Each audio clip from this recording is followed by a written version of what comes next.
Obi-Wan Kenobi, a great Jedi Master, renowned for his wisdom during the times of the original trilogy and his unparalleled charisma during the times of the prequel trilogy. Kenobi was an incredibly talented master with refined manners and a clear mind. Yet time and again the most difficult, dirty, and personally unpleasant work fell upon his shoulders.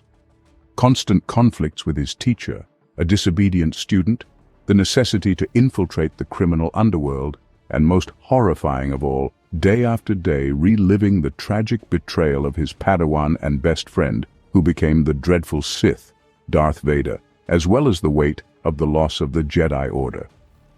But despite this, Obi-Wan stoically endured all trials, and although he broke the Jedi Code several times, he still managed to maintain fidelity to the principles of the Order and become much more powerful than all the others. Today we will recall the entire path of the Great Master, starting with his training under the watchful eye of Qui-Gon, ending with his last appearance on Endor in the form of a Force ghost. We will consider Obi-Wan's participation exclusively within the framework of the main episodes of the film saga and the animated series The Clone Wars and Rebels. We will not touch upon the expanded universe. Kenobi was born in the 57th year before the Battle of Yavin, and he was the first son in a middle-class family on Stujon. The parents agreed to give Obi-Wan to the Order, and he was taken to Coruscant to be trained as a Jedi. Before becoming the Padawan of Qui-Gon Jinn, Obi-Wan, as a youngling, was trained by Yoda, along with other children of his age. One of his friends was Quinlan Vos himself, who would become known in the future for his unorthodox Jedi image. Despite his successes in training, no Jedi Knight took Obi-Wan as an apprentice. Obi-Wan was already 12 years old, and those younglings who were not taken as apprentices by the age of 13 were sent to one of the branches of the Jedi Service Corps. 2 weeks before Kenobi's 13th birthday, Jedi Master Qui-Gon Jinn visited the temple in the hope of finding a student for himself. That was when he took Obi-Wan for training. And the next few years, the teacher and student spent on constant missions aimed at neutralizing bandit groups. It cannot be said that harmony reigned between Obi-Wan and Qui-Gon. On the contrary, they constantly disagreed and conflicted. Although Qui-Gon wanted the best for Kenobi, he was not sure if he could properly develop him into a powerful Jedi, as Obi-Wan honored the code and adhered to the principles of the Order, while Qui-Gon constantly broke the rules and contradicted the Council. Qui-Gon was stubborn and willful, while Obi-Wan was more practical. But ultimately, they were able to find common ground and became effective partners, achieving great success. During the Mandalorian Civil War, the Galactic Republic's response was to appoint Kenobi and Jinn as protectors of the young Duchess Satine. The Jedi spent a year on Mandalore, safeguarding the Duchess from the rebels. It was during this time that Obi-Wan and Satine met, and the young Jedi fell in love with her at once. Despite his feelings for Satine, Kenobi continued his training. With a heavy heart, he parted ways with her, for as a Jedi, he had to live by the Jedi Code. However, both Obi-Wan and Satine understood that they would meet again. In the 32nd year before the Battle of Yavin, the Senate passed a law on the taxation of trade routes, and the Naboo system was blockaded by the Trade Federation. A crisis was brewing. Chancellor Valorum secretly asked the Jedi Council to provide him with 2 Jedi as envoys of the Chancellor. The Council chose Jinn and Kenobi. Obi-Wan Kenobi and Qui-Gon Jinn arrived in the orbit of the planet Naboo aboard the on the Consular-class space cruiser Radiant 7. However, after landing on the Trade Federation ship, the Jedi were betrayed by Newt Gunray and the Trade Federation. Acting on the orders of the Dark Lord of the Sith, Darth Sidious, Gunray attempted to kill both Jedi by releasing dioxis gas into the conference room and then sending a small squad of battle droids. The Jedi also sensed an explosion and a simultaneous disturbance in the Force. Their ship was destroyed. Obi-Wan and Qui-Gon overcame obstacles and almost reached the ship's command bridge, but were driven back by the droids. Qui-Gon decided to retreat to the planet's surface to warn the inhabitants of a possible invasion. Landing on Naboo's orbit, the Jedi enlisted the help of the local Gungans, thanks to a meeting with Jar Jar Binks. Afterward, They secretly infiltrated the city of Theed and rescued Queen Amidala and her advisors from the Trade Federation's captivity.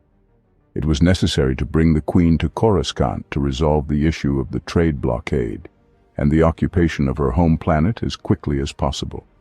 Damage received during Trade Federation fire while breaking through the blockade forced the Jedi to land on the nearest neutral planet, Tatooine, where Qui-Gon Jinn encountered young Anakin Skywalker, whose midi-chlorian count was off the charts. To avoid attracting attention, Obi-Wan stayed on the ship with the Queen's advisors, awaiting his master's return with a new hyperdrive. After some time, Qui-Gon returned with the boy, only to be attacked by a mysterious Sith, who turned out to be Darth Maul. Retreating, Qui-Gon jumped aboard the departing ship and the Jedi left the planet, heading straight for Coruscant. While Queen Amidala handled political affairs, Obi-Wan and Qui-Gon brought young Anakin to the Jedi Temple. Jinn decided that the boy should be trained in the ways of the Jedi. But Kenobi, also impressed by Anakin's potential, disagreed with his master's decision, just as the Jedi Council later did, on account of his late age and excessively high level of emotional attachments, which were not appropriate for a Jedi. In response to the Council's refusal to train the boy, Qui-Gon announced that he would take on the task himself as his Padawan. The Jedi Code prohibited training two Padawans simultaneously, but Qui-Gon argued that Obi-Wan was already ready to undergo the trials. Although Kenobi remained an apprentice until Jinn's death, he nonetheless showed zeal to justify the praise given before the Council. The Council then ordered Jinn and Kenobi to escort Queen Amidala during her return to Naboo, hoping to uncover the identity of the mysterious warrior. It was there that the second encounter with Darth Maul took place, delivering one of the most spectacular duels in Star Wars history.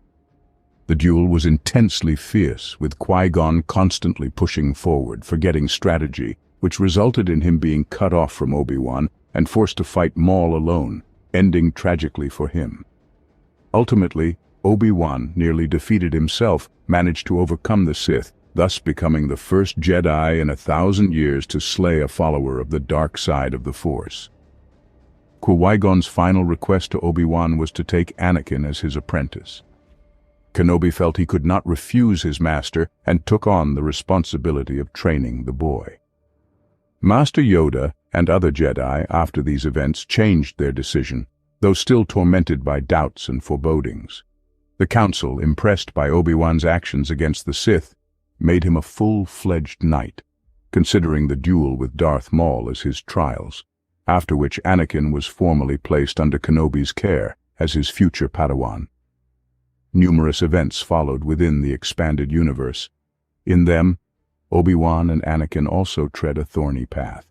But since we are only considering canonical moments from Obi-Wan's life, we will move directly to the second episode of Star Wars. 10 years after the invasion of Naboo, shortly after returning from a border conflict on Ansian, Kenobi and Skywalker were assigned to protect Senator Padme Amidala, who had recently survived an assassination attempt on her life.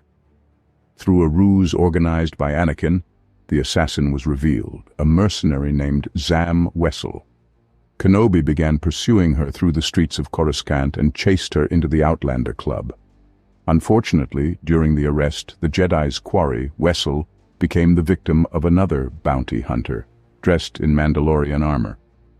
The only clue to the identity of the armored mercenary was a poisoned dart used to kill Wesell, a weapon of Kaminoan design.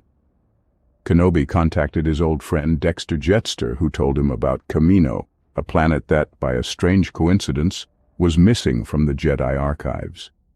Upon arriving at Kamino, Kenobi was greeted by its representatives and informed that a large clone army created for the Republic by order of the now-deceased Jedi Master Sifo Dyas was nearly complete.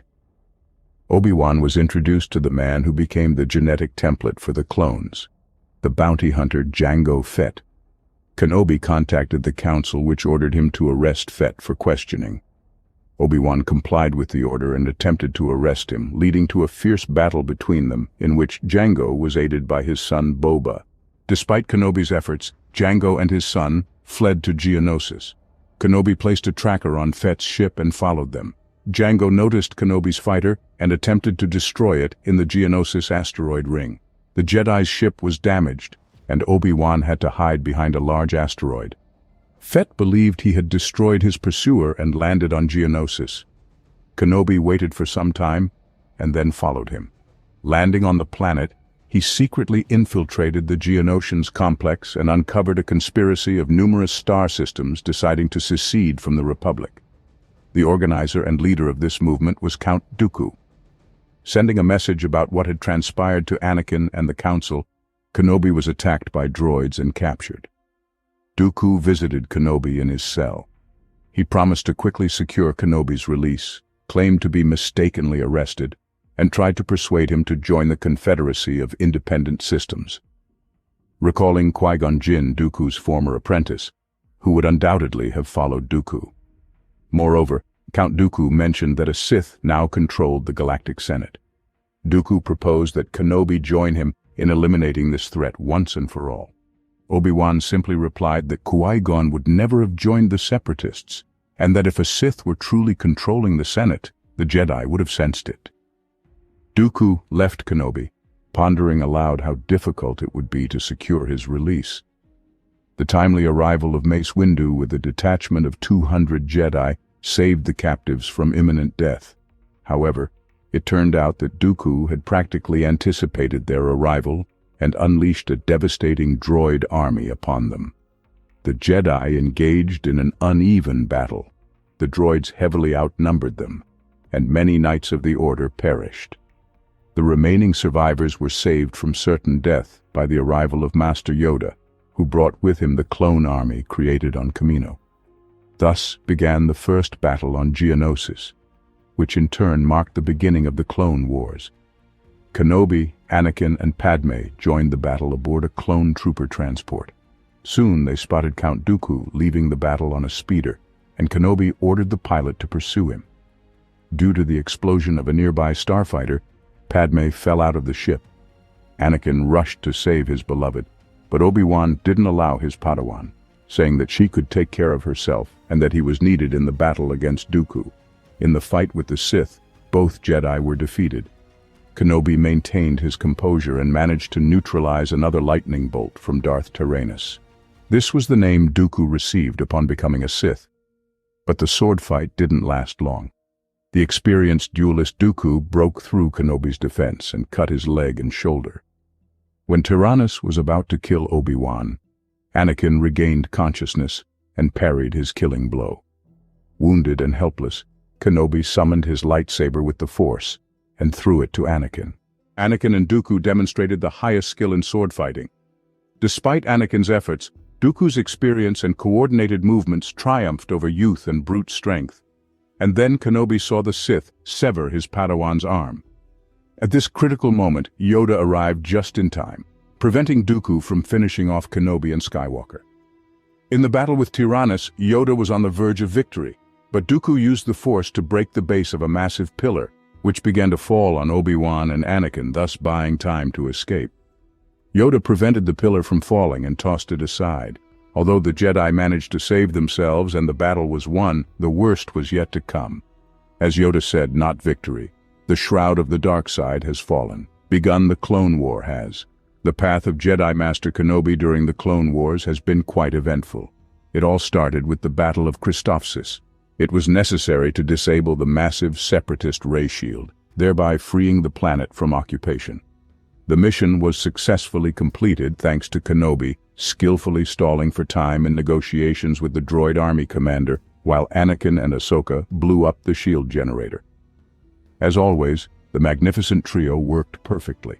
Between major operations, Obi-Wan would find himself in various troubles, such as the capture of Kenobi and Skywalker by the infamous pirate Hondo Ohnaka, or an ambush on one of the moons of Iego, where the perfect separatist system defense burned to ashes any ship that tried to leave the system. The next serious task for the Jedi Master was searching for one of the most dangerous bounty hunters, Cad Bane, who not only stole an archive holocron, but also kidnapped infant younglings. Obi-Wan and Mace Windu managed to retrieve the holocron, but the mercenary escaped. and the rescue of the younglings fell on the shoulders of Anakin and his Padawan, who also handled it well. The Battle of Geonosis, one of the most massive and serious battles of the Republic against the Confederacy of Independent Systems. The main goal was to destroy the droid factory, where legions of clones were sent under the leadership of the best masters of the Jedi Council. Obi-Wan and the 212th Attack Battalion, Anakin with the 501st, Ki-Adi-Mundi leading the Galactic Marines, and also Luminara Unduli with the 41st Elite Corps. During the landing on the rainy surface, many ships were shot down, including Obi-Wan's gunship. Accordingly, the task of sabotaging the droid factory fell upon Anakin, Luminara, and their Padawans. When the mission was successfully completed, Master Unduli rushed to pursue one of the main figures of the CIS, Poggle the Lesser, but her mission ended in failure, and the Jedi Master was captured. At that moment, Obi-Wan and Anakin immediately set out for the catacombs, where Luminara was last in contact. The Jedi and their loyal clone troopers had to delve into the foul-smelling Geonosian catacombs and traverse a thorny path before they encountered the throne room, where the Geonosian queen sat, with Master Unduli suspended at her feet. Obi-Wan, as always, tried to resolve everything diplomatically, but the good old aggressive negotiations that Anakin always used never failed. The outcome of the operation: Luminara was rescued, Poggle the Lesser was taken into custody, and the Queen perished under the rubble of her own catacombs. The next significant chapter in Master Kenobi's life was a visit to the peaceful planet of Mandalore, whose Duchess was his former love, Satine Kryze. Thanks to Obi-Wan, the terrorist group Death Watch was exposed, which was trying to eliminate the Duchess and overthrow the pacifist regime, returning the ancient martial past for which their ancestors were known. We move on to the siege of the Camino. General Grievous, along with Ventress, led a global siege of the planet Camino, where new soldiers of the Grand Army of the Republic were produced. Naturally, the best masters of the Order were sent to aid in the defense. Master Kenobi, Anakin Skywalker, and the 212th and 501st Legions rushed to assist.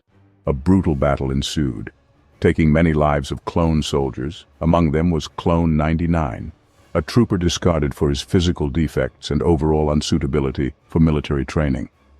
However, in the battle for his homeland, he sacrificed himself, thereby bringing victory closer for the Kaminoans. Obi-Wan clashed with General Grievous and once again forced him to retreat and withdraw all droid forces from the planet. It was a victory. Not long after, following the Battle of Sullust, Obi-Wan and Anakin presumed that Ventress had perished.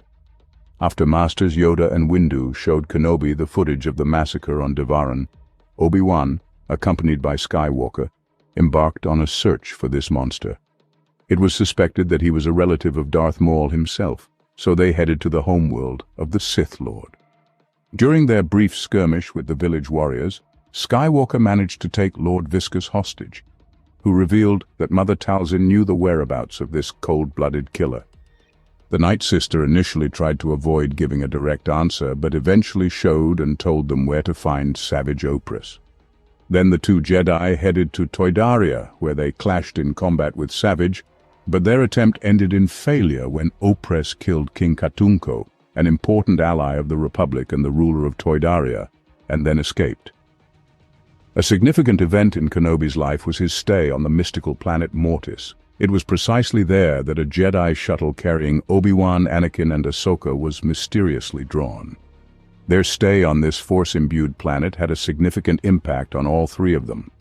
Obi-Wan communicated with the Force ghost of his deceased master, Qui-Gon, who informed him that if Skywalker was not indeed the chosen one, he would have to remain there with such potential in the Force.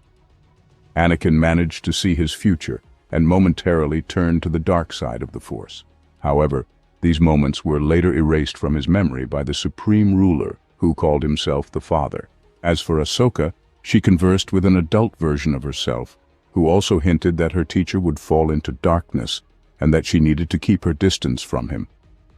Such intriguing trials were experienced by our heroes while they were in this mysterious world. Soon after their return from Mortis, Obi-Wan, Anakin, and the rescue team were dispatched to Lola Sayu to rescue Master Even Piel, who possessed the coordinates of the Nexus route, which was highly valuable in the ongoing war. Whichever side secured it would be one step closer to victory in this terrible war. Interestingly enough, Anakin's apprentice, Ahsoka Tano, played a key role in this operation, despite originally not being intended to join. The resourceful Padawan managed to outsmart everyone and became part of the rescue mission. When Obi-Wan, Anakin, and other team members succeeded in freeing Even Piel from his prison cell, a ground chase ensued, during which the group had to split up. Piel stayed with Ahsoka to cover the others' retreat, but tragically died in the battle. Before his death, Even managed to transmit the Nexus route coordinates to Padawan Tano, who, along with Anakin and Obi-Wan, delivered them to the Jedi Temple. Following Moralo Eval's capture by the Republic and his subsequent imprisonment, Kenobi became a crucial part of Yoda and Mace Windu's plan to thwart Eval's attempts to kidnap Chancellor Palpatine. Obi-Wan faked his own death and was transformed into the bounty hunter Rocco Hardeen. In this guise, he infiltrated Eval and his accomplice Cad Bane's confidence. Informing the Jedi Council of everything, he also preemptively devised all the measures to prevent the Chancellor's capture, allowing the Republic to foil Count Dooku's ingenious plan and his bounty hunters. Even Count Dooku acknowledged how well Obi-Wan performed in this mission. "You are a worthy adversary, Master Kenobi, something that cannot be said about your young apprentice." Yes, Obi-Wan participated in many serious and large-scale battles during the era of the Clone Wars. However, his primary vendetta was the return of Darth Maul. With the aid of the ancient magic of the Night Sisters, Mother Talzin cleaned the mind and fashioned new legs for the formerly crippled Sith Lord. Before he even properly got back on his feet, Maul burned with a desire for revenge against Obi-Wan. Initially, the red-skinned Zabrak, along with his younger brother Opress, massacred an entire settlement on the planet of Raydonia, compelling Kenobi to travel there immediately.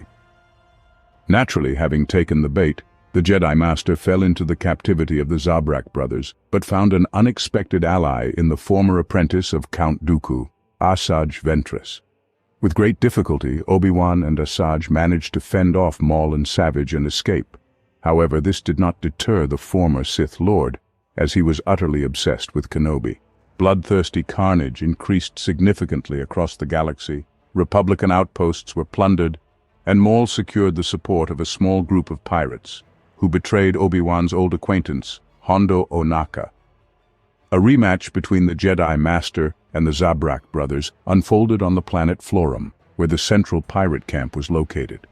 By this battle, Obi-Wan had significantly improved his skills. He not only defeated the brothers, but also severed Savage's arm, reversing the roles from their previous fight. Kenobi then pursued the wounded Sith. Some time passed and Maul seemed to have disappeared. However, one sad day, Duchess Satine Kryze contacted Obi-Wan pleading for help, and revealing that Maul had assembled the largest criminal syndicate and overthrown the government on the planet Mandalore. Naturally, the prosperous Senate prohibited the Grand Army of the Republic from invading Mandalore, as it was a neutral system and they had no right to interfere in internal conflicts. Obi-Wan set off alone to rescue his beloved, which, of course, Maul had anticipated. When Obi-Wan managed to free Satine from prison, and they almost left the landing platform, Mandalorian supercommandos shot down the ship's engines with a missile launcher, capturing the Jedi Master and the Duchess. Everything unfolded according to the former Sith Lord's plan. He killed Kenobi's beloved woman right in front of his eyes, and then ordered the Jedi to be imprisoned so that he would drown in his grief. On the way to the dungeon, the Night Owls, a rebellious group of Mandalorians who refused to recognize Maul's rule, arrived. The group's leader was none other than Satine's sister, Bo-Katan Kryze. Freeing Obi-Wan, Bo requested the Republic's help to kill Maul and overthrow his regime. When the great army of the Republic planning the siege of Mandalore was underway, Grievous unexpectedly attacked Coruscant and kidnapped Chancellor Palpatine, An urgent decision was made that Kenobi and Skywalker would go to the Invisible Hand to rescue the Chancellor, while Ahsoka and the 332nd Company would fly to Mandalore to capture Maul. In the 19th year before the Battle of Yavin, Supreme Chancellor Palpatine was kidnapped by General Grievous and taken aboard the flagship starship, the Invisible Hand. With the beginning of the Battle of Coruscant, Kenobi and Skywalker were urgently summoned from the Outer Rim. It was Kenobi who devised the plan to rescue the Chancellor. Anakin and Obi-Wan, using starfighters, breached the flagship's defense and landed aboard. With the help of R2-D2, they calculated the Chancellor's location. Kenobi and Skywalker once again faced off against the Sith Lord Tyrannus in battle. Both Jedi had grown stronger since their last encounter with Dooku, but initially they did not reveal this, allowing Dooku to underestimate them. Tyrannus realized his mistake too late. Kenobi and Skywalker altered their fighting styles and began to break through the Sith's defenses. Dooku was forced to use the Force, choking and flinging Kenobi aside, causing the Jedi to lose consciousness, and thus he was unable to influence Anakin, who killed the unarmed Dooku at Sidious's behest. However, Palpatine could not persuade Anakin to abandon the unconscious Kenobi. When Kenobi awoke, he found himself hanging upside down in an elevator shaft, staring at Palpatine, who was clinging to Anakin's leg. Upon their return, Kenobi suggested they fight their way to the hangar, hoping to find something flight-worthy. Unfortunately, they were captured in an energy cell and brought to the command bridge of the Kaleesh General. While Grievous reveled in the successful capture of the Jedi, Kenobi and Skywalker, using a distraction maneuver with the help of R2-D2, regained their lightsabers, destroying Grievous's battle droids and Magna Guards. Surrounded, the general picked up an electrostaff and shattered the front viewport of the command bridge, hoping to escape the damaged starship in a rescue pod while also destroying the Jedi. But Anakin Skywalker managed to land the heavily damaged starship on the surface of Coruscant. Palpatine began to gain more and more power, much to Obi-Wan's concern. He advised Anakin to be wary of the Chancellor. Skywalker became a member of the Council, but the Jedi did not grant him the rank of Master and instructed him to spy on Palpatine. Obi-Wan was the only one who opposed the Council's decision. Despite this, Anakin stopped trusting him, as well as the other Council members, and Kenobi felt his former apprentice had reasons for this. After discovering the whereabouts of General Grievous on Utapau, the Jedi Council tasked Obi-Wan with stopping him. Since Count Dooku's death, Grievous had become the head of the Confederacy of Independent Systems. If Grievous were eliminated, the war would end. Tricking the droid gods, Kenobi stole a Varactyl named Boga to quickly move around while searching for Grievous. Finding the cyborg general, he engaged him one-on-one in a duel. The general fought Kenobi using 4 lightsabers in an unpredictable whirlwind style. 2 lightsabers were directed upward, as if to intimidate, while the other 2 were aimed directly at Obi-Wan. Grievous was a formidable opponent, but he quickly fell to Kenobi's skill. When the 212th Battalion, led by Commander Cody, successfully launched an attack on the Separatists, Obi-Wan, taking advantage of Grievous's distraction, used a force push on him, disarming the cyborg of his lightsabers, but Grievous managed to flee. Kenobi gave chase. The pursuit ended on a landing platform with Grievous's starfighter, where the duel concluded. Kenobi used the blaster of the leader of the Separatists and shot him directly in the unprotected spot on his chest, where a pouch made of synthetic skin with living organs was located. Thus, Obi-Wan ended the war by destroying the last commander of the Separatists. But his joy was short-lived. Upon reuniting with his soldiers to continue the attack on the droids, he was shot in the back by Commander Cody, whom he had considered a battle brother. Only the Force and a deep pool at the bottom of the Utapau crater helped the Jedi evade death. Meeting up with Yoda and Senator Organa, they devised a new plan to infiltrate the ruined Jedi temple to recode the false message, so the Jedi would not return to the temple and fall into the trap. After overpowering the clone guards and entering the temple, they came across the temple's security holo recording, which showed Anakin killing Chindralig and 2 of his Padawans, and then kneeling before Palpatine, who declared him his new apprentice. To say that Obi-Wan was in incredible pain at this moment would be an understatement. Kenobi and Yoda decided to split up and kill the two Sith Lords. Obi-Wan asked to be sent to the Emperor, as he considered Anakin to be his brother and could not kill him.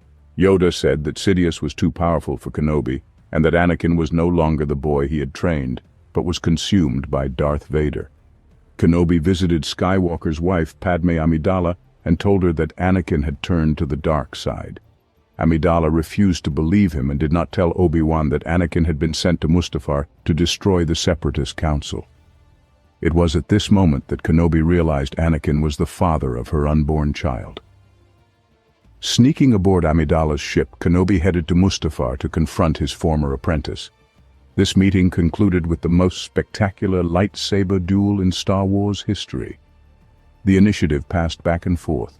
The teacher and apprentice, who had known each other for 20 years, had mastered all techniques, and it seemed the duel could continue indefinitely, until Obi-Wan took a position on the high ground, delivering the legendary phrase, "I have the high ground." Many took this phrase literally, thinking the meaning lay in the elevation, but in fact, Obi-Wan meant skill. It was a message to Anakin, "Do not try it. Can't you see you can't defeat me?" Then Obi-Wan delivered a fatal series of blows, depriving Skywalker of nearly all his limbs. Obi-Wan sorrowfully watched as Vader attempted to climb up the bank. His apprentice screamed that he hated him, but Kenobi only delivered a heart-wrenching speech. And then, watching the burning Sith, Obi-Wan picked up Anakin's lightsaber and left it to the Force to decide the fate of the former apprentice who had become his brother. He managed to leave the planet just before the arrival of Palpatine and his clone escort, who transported the grievously injured Darth Vader to the Restoration Center on Coruscant and turned him into a living machine. Obi-Wan Kenobi, along with Padme, traveled to the asteroid Polis Massa. Bail Organa, Master Yoda, and Kenobi learned that Padme was carrying twins, and that the babies needed to be saved as soon as possible because Padme was literally dying of a broken heart. Obi-Wan was with Amidala during her childbirth, and was the one who heard her last words, "There is good in him." Even while dying, Padme thought of Anakin. It was decided to separate the children so that Darth Vader would not find them. Senator Organa took the girl into his family, while Obi-Wan Kenobi took the boy to Tatooine to his uncle and aunt, the Lars family. Obi-Wan himself decided to remain on Tatooine to ensure the safety of young Luke. Before this, Yoda taught Kenobi how to communicate with the spirit of his deceased master, Qui-Gon Jinn.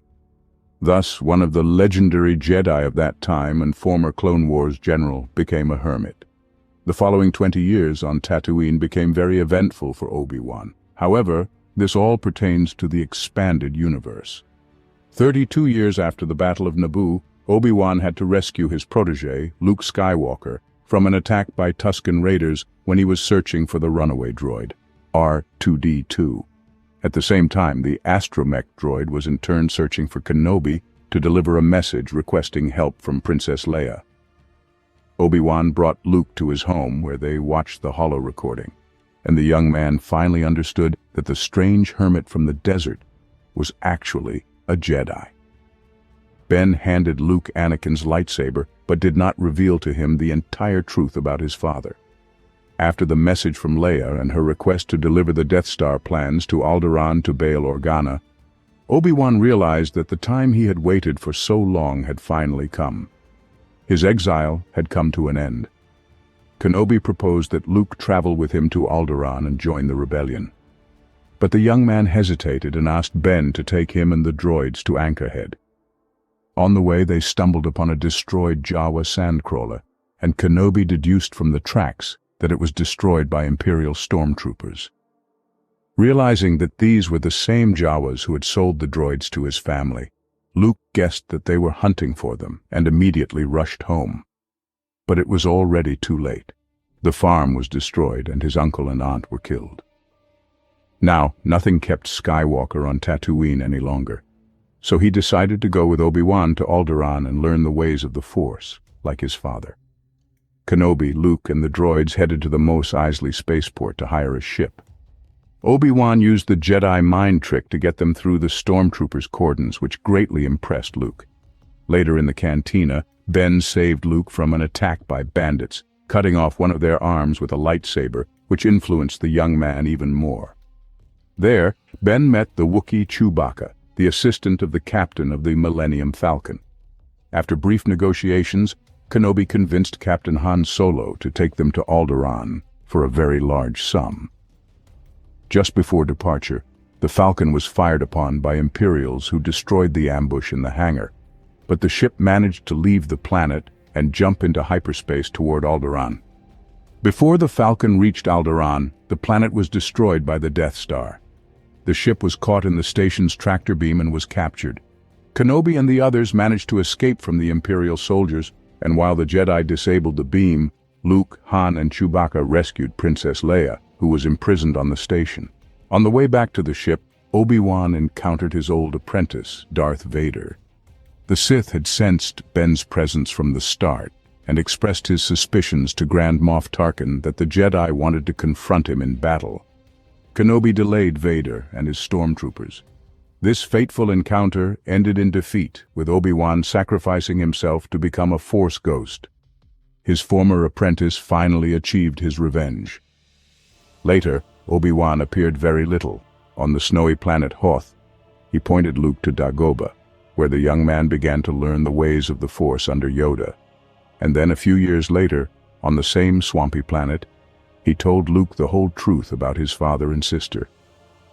After Yoda's death, shortly after the Battle of Endor, Luke saw Obi-Wan's spirit on the planet, standing with the ghosts of Yoda and Anakin, watching over them and their celebration of the rebels' victory. What became of Obi-Wan's ghost afterward is unknown, but he did not appear in the sequels. In the expanded universe, Obi-Wan's spirit last appeared to Luke in a dream, where Kenobi said it was time to transition from the form of a ghost to another reality. From the time of his death until then, his spirit had been in an intermediary state between life and what follows it. Luke was struck by the loss of Kenobi's guidance and didn't know how he would manage on his own. But Ben comforted him with his final words, saying that Luke was not the last of the old Jedi, but the first of the new. Whether this version holds true, or if Obi-Wan will appear in future projects after the sequels, remains unknown.